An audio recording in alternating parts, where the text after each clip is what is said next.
to back. 2 weeks ago, he was here presenting. Today, he's here again, taking action. Toastmaster Ayon, you conquer your fears by speaking, speaking, and speaking. And this evening, you'll be doing just that. Ladies and gentlemen, here to present his speech number 5, Toastmaster Ayon.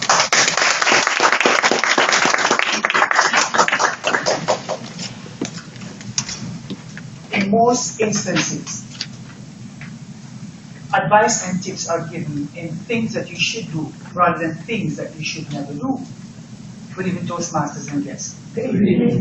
What I'm about to share with you is from the experiences I gained from my 2 trips to the Blue Mountain Peaks. As I mused retrospectively about the excitements and the challenges I encountered and the things I would have done differently, 3 incidents stood out in my mind.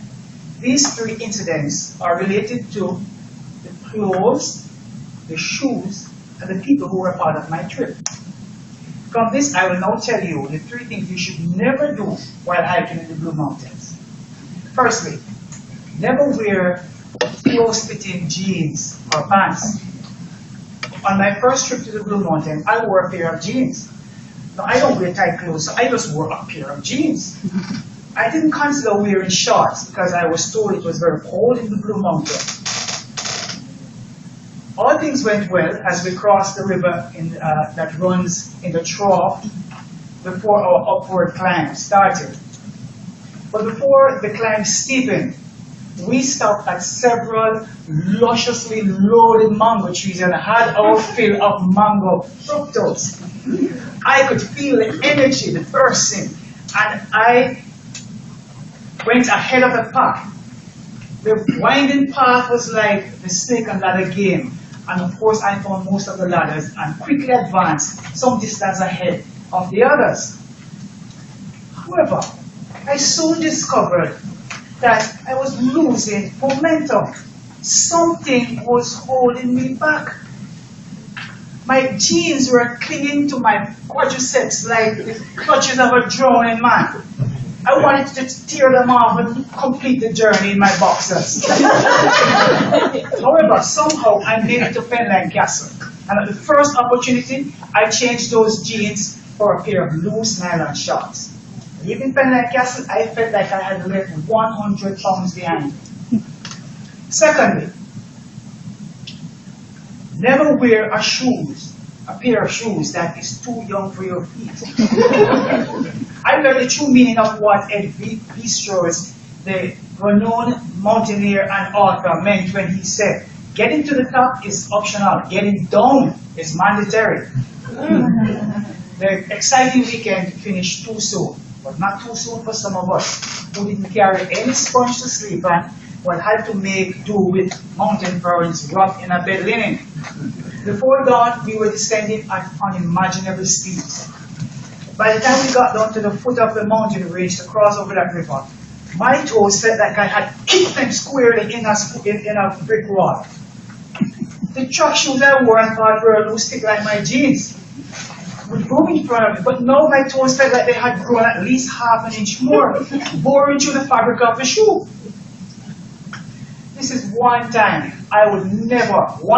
I would never tell anybody, wear your size. The next trip, I wore 2 sizes up. Thirdly, never allow a physically unfit friend to accompany you. On my second trip to the Blue Mountain Peaks, we were accompanied by a larger group of friends. Everybody, the mountaineering vibes spread like wildfire, and everybody wanted to take on the challenge. But what many of these people did not know is that for about 3 weeks before the climb, many of us would run for 3 miles up and downhill with weighted backpacks. Each of us was making sure no one would have to tarry or carry any one of us. Among us was a friend whom I would call Violet, who was about 20 years my senior.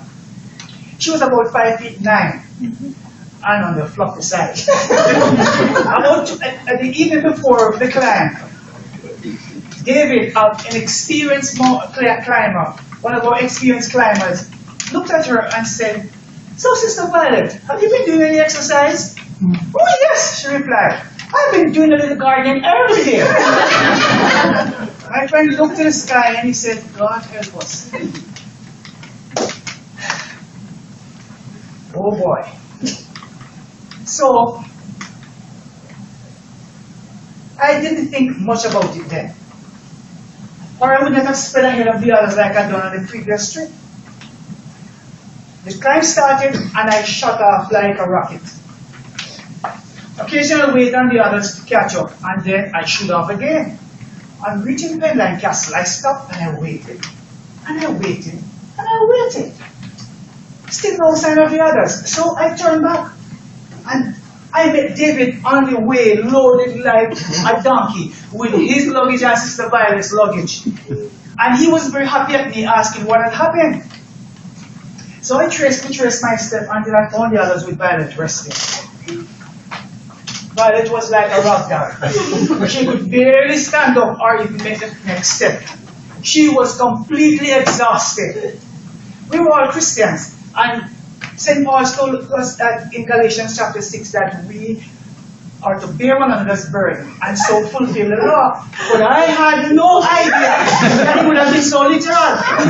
My brother and I, who weighed 130 pounds, took turns carrying the 175 pounds Violet all over back.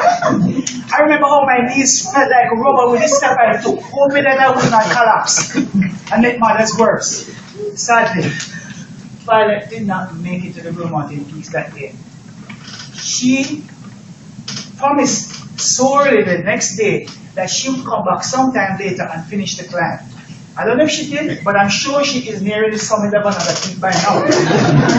If you ever plan to climb the Blue Mountain Peaks, listen up. A word to the wise is sufficient. Paying special attention to the clothes, the shoes, and the physical condition of your teammates is never to be ignored. I hope my experiences will help you to plan your trip well.